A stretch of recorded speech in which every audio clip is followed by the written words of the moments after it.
Hi, நம்ம இந்த வீடியோவில் பிரண்டை துவையல் எப்படி செய்யலான்றதை பற்றி பார்க்கலாம். அதுக்கு முன்னாடி நம்ம சேனலை சப்ஸ்கிரைப் பண்ணாதவங்க சப்ஸ்கிரைப் பண்ணிடுங்க. வாங்க இப்போ வீடியோக்குள்ளே போகலாம். இந்த பிரண்டையை ஃபஸ்ட்டு க்ளீன் பண்ணுறதுக்கு முன்னாடி நம்ம கையில் நல்லெண்ணெய் தேய்ச்சிக்கலாம். ஏன்னா இது க்ளீன் பண்ணும்போது நம்ம கை கொஞ்சம் லைட்டாக அரிக்கிற மாதிரி இருக்கும். இது பிரண்டையில் இந்த கணு இருக்குது பாருங்கள், நான் உடைக்கிறேன் இல்லையா, அது ஒவ்வொரு கணுலையும் உடைக்கும் போது இதேமாரி நார் வரும். அந்த நாரை நம்ம ரிமூவ் பண்ணிவிட்டு நம்ம அதை தனியாக எடுத்து நல்லா க்ளீன் பண்ணி எடுத்து வச்சுக்கலாம். நான் கொஞ்சம் இலையும் எடுத்துக்கிட்டேன். இலை வேணுனாலும் சேர்த்துக்கலாம். நான் எனக்கு பிரண்டையே கொஞ்சம் அதிகமாக இருக்கிறதுனால நான் இலை மட்டும் கொஞ்சம் கம்மியாக சேர்த்துக்கிட்டேன்.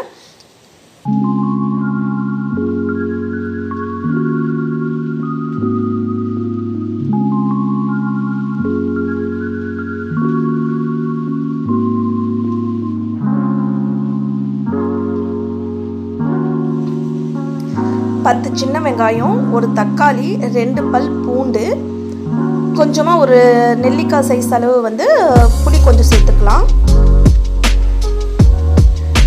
நான் காமிக்கிறேன் இல்லையா, இந்த அளவு புளி சேர்த்துக்கோங்க. இப்போ நம்ம இது தாளிக்க நல்லெண்ணெயில் தான் நம்ம இதை தாளிக்கணும்.